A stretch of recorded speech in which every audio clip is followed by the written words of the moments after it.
iteka n'umunezero ntangereye vyo gusubira kubana namwe banywanyi bacu muriko murabana natwe makuru n'ibiganiro vya misi yose tubandanya gushikiriza kuri no mbonesha kuri yacu ari nayo yanyu Muhuza TV.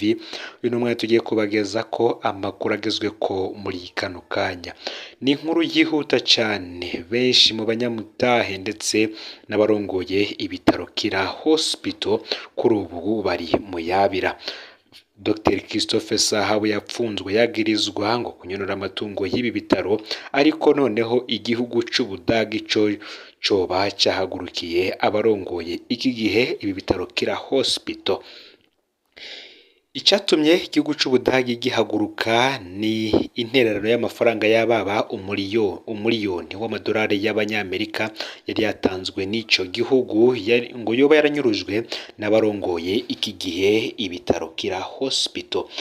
Abarongoye Kira Hospital baragiye bambika iceyi Dr Christophe Sahabu kuri ubu apfunzwe atari yanarengutswa imbere ya sentare kuko urubanza rwiwe rwasubitswe inshuro zibiri. Kwigenekerezo ya 19 Rusama uyu mwaka w'2023 ibitaro Kira Hospital vyariko bisaba indishi y'akababaro ku vyo vyarononywe na Dr Christophe Sahabu.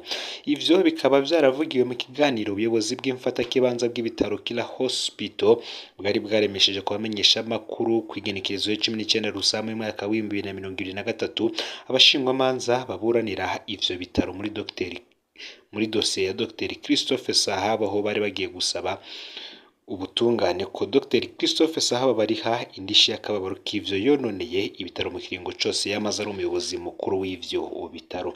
Ico gihe ivyo bikaba vyaratangajwe na Maître Rodrigue Majambere ndetse na Maître Burakuvye Emmanuel baburanira ibitaro Kira Hospital bamenyesha ko ku rubanza ruzoba ku mugaragaro kwigenekerezo ya 15 Ruheshi uyu mwaka w'2023 ivyo bitaro ngo bizifadikanya n'umushikiriza amanza mu gutanga ivyemezo ku makosa yagirizwa muganga Christophe Sahabu ajanye no gushinga no kurongora nabi ibitaro Kira Hospital.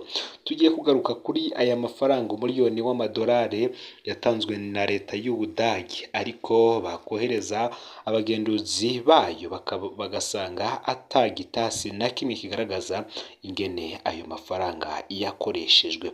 Fyonda subscribe canke s'abone kuri hotel wa Fyonda ko kugira ngo utoje ucikanwa n'amakuru n'ibiganiro tubandanya gushikiriza kuri no mbonesha kure uri mu bambere.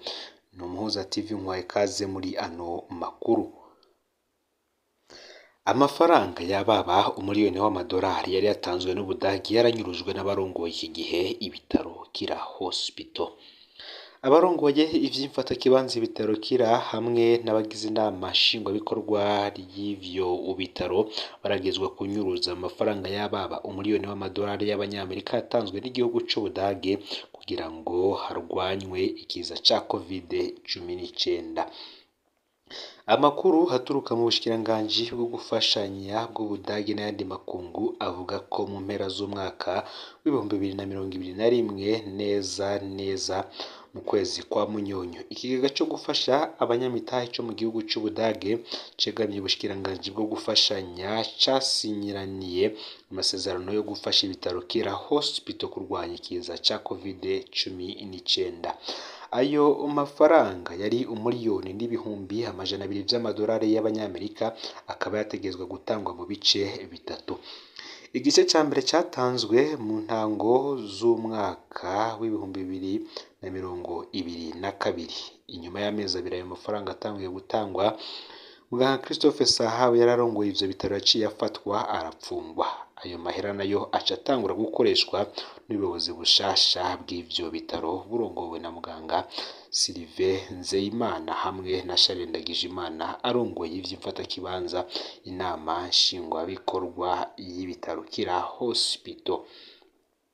Inyuma y'itangwa ry'iyo mfashanyo rero ubuyobozi bushasha bwa Kira Hospital buherutse gusaba ayandi madolari agera ku bihumbi amajana 368 yari asigaye, ariko imbere yo gutanga ico gice ca nyuma Ubudagi bwahavuye burungika mu Burundi intumwa kuraba ingene amafaranga amaze gutangwa n'ingene yakoreshejwe.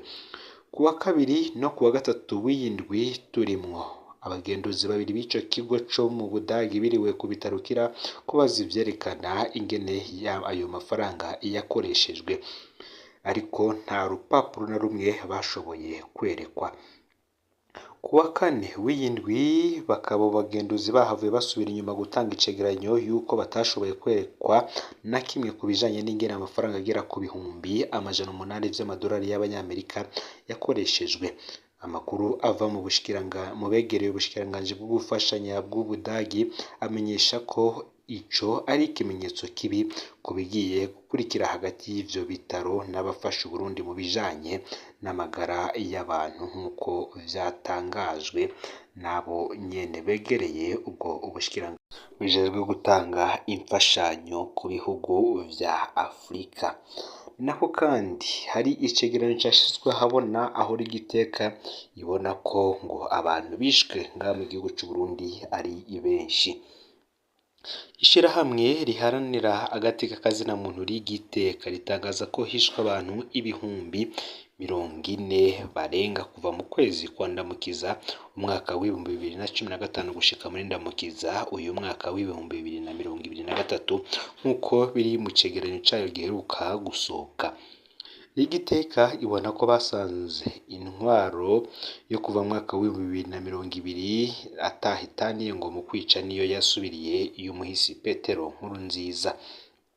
Ku bwa Rigiteka kuva habaye imvururu za politike mu mwaka w'ibihumbi 2015 zitewe n'uko umuhisi Perezida Nkurunziza yafashe ingingo yo kwiyongera ikiringo ca gatatu kitemewe n'amategeko kandi ibwirizwa shingiro ritemera, harabaye ihonyangwa rikabije ry'agateka kazina muntu harimo ubwicanyi, kunyuruza, guhagarika abantu bidaciye mu mategeko, ihohotera rifatiye ku gitsina n'ayandi mabi yo kuboza igufa gushika umukuru w'igihugu mushasha atowe ariwe Varisito Ndayishimiye.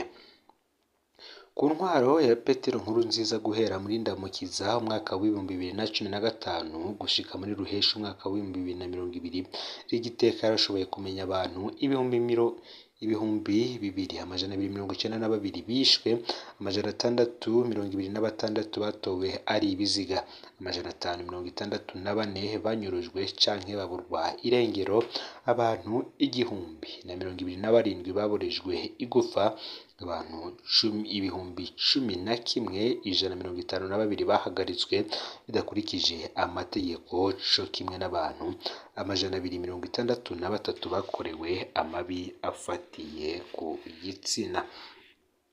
Nk'uko rero bivugwa n'ico cegeranyo cakozwe na Rigiteka imenyesha ko kuva mu mwaka w'ibihumbi 2020 ngo Perezida Ndayishimiye yagumye ashikiriza amajambo meza ku vyerekeye agateka kazina muntu n'umutekano, intwaro ibereye mu Burundi, ngo bikaba vyaratumye abarundi n'amakungu bizera intwaro yiwe.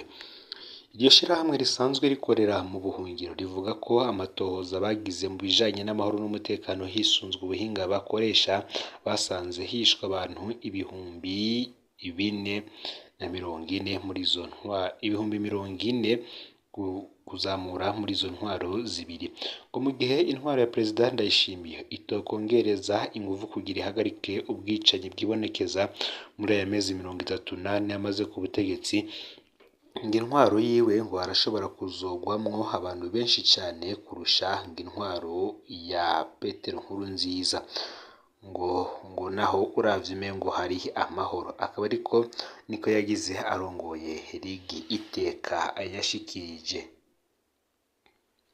Nako kandi hari inkuru y'agahomberamunwa aho mu ntara ya Cibitoke uruyoya rwishwe rugejeje kuvuka imurwi.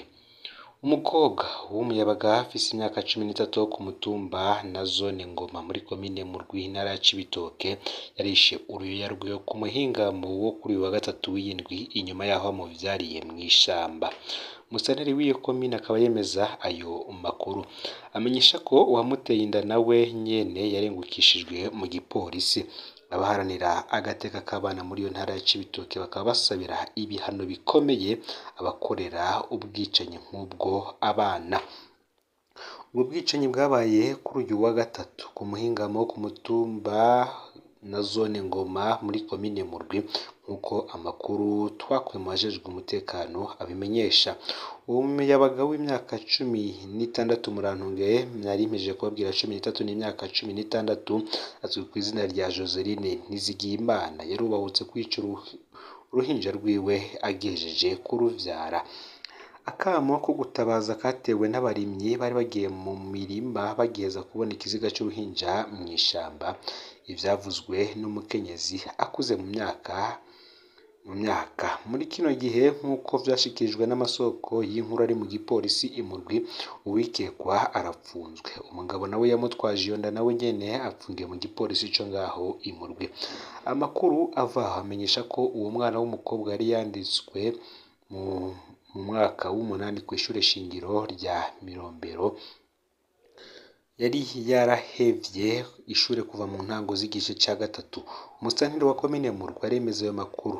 Melkiyade Nzokuzwa nayo amenyesha ko mu gihe kidashikana ukwezi abakobwa 3 bagerageje korora inda mu kinyegero kandi bavyishakiye. Ubutungane rero bukaba buriko burabakurikirana. Umushikirizamanza mukuru wa sentare y'intango mu ntara ya Cibitoke asaba abategetsi gukorana n'inzego z'ubutungane z'igipolisi mu gushira ahabona igihe cose baye ngombwa ko abakorera ubwicanyi abana bakiri bato. Ku ruhande rw'abaharanira agateka k'abana bakorera muri iyo ntara yo mu buraruko bushira uburengero bw'u Burundi basabira ibihano bikomeye baba bakoreye ubwicanyi abana. Ndagukengurukiye rero we tubanye muri ano makuru yaragezwe ko muri kano kanya, fyonda subscribe canke sabone kuri hoteli wafyonda ko kugira ngo utoje ucikanwa n'amakuru n'ibiganiro tubandanya gushikiriza uri mu bambere. Sangiza n'amakuru kandi bagenzawe aho baba baherereye hose kugira ngo batoje bacikanwa rero biriko biravugwa bigezweho ngaha mu gihugu c'u Burundi, hanze imbezi igihugu c'u Burundi ndetse no mu makungu ya kure. No Muhuza TV muhezagirwe.